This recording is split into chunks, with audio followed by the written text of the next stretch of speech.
অবশ্যই আপনারা বুঝে নিতে হইব। আর আমার শর্ট ভিডিও আইব, আপনারা লাইক কমেন্ট শেয়ার করবেন, আমার পাশে থাকবেন। আমি দেশের জন্য কাজ করাম, দেশের মানুষ নিয়ে কথা কয়াম। আর আমার এই জান আমি সদগায় জারিয়া করে দিচ্ছি দেশের মানুষের জন্য। তা আমি যদি কথা বলতে পারি, আমি যদি সব কিছু তুলে ধরতে পারি, আপনারা একটা কমেন্ট করে সেটা, একটা শেয়ার করে সেটা আপনারা পারবেন না কেন? আমার একটা অভিজ্ঞতা হয়ে গেছে জুলাই আন্দোলন থেকে। আমরা বাঙালি অবশ্যই সব কিছু পারি। আমরা যে প্রশাসন রাখছি তারা আমাদের চাকর, পয়সা দিয়ে সেরা, মেনে দিয়ে সেরা, তারা আমাদেরকে শোষণ করে। আর তারা অর্থ কামা, ভালো লোকগুলার গায়ে তারা টেক লাগা। বুঝছেন মিস্টার তারেক রহমান ভাই, আপনি পরিবর্তন আনেন। আমরা পরিবর্তন চাই। আমরা দেশে বহুত বছর পরে একটা নায়ক পাইছি। তবে আপনি যদি কথা না বলতে পারেন, আপনার যদি কোনো দিকে ঝামেলা থাকে, অবশ্যই 18 কোটি মানুষ আপনার পক্ষে আছে। আপনি কোনো ইঞ্জিনিয়ারগিরি করিয়া ক্ষমতায় আছেন এটা মনে করেন না। 18 কোটি মানুষ আপনারা ক্ষমতায় আনছে।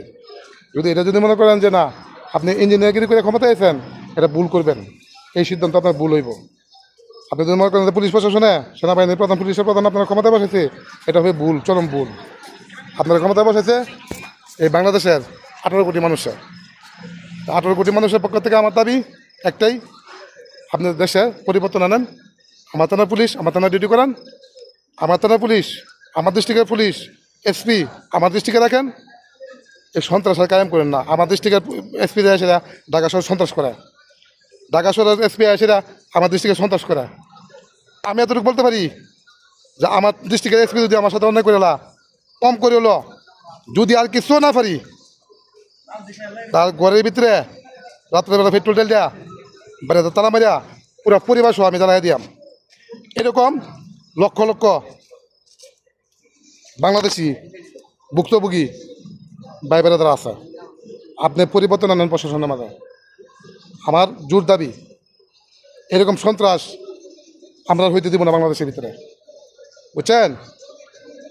আর যারা সন্ত্রাসগিরি করছে এই বাংলাদেশের ভিতরে, যারা সান নামে এ দেশের কলঙ্কিত করছে, যারা সান নামে দেওয়া ব্যবসায়ীর মাদক দিছে, একটা মাদক কারবারের মাদক দিছে, একটা গুরুচুরের মাদক দিছে, আমাদেরকে সুযোগ করে দেন।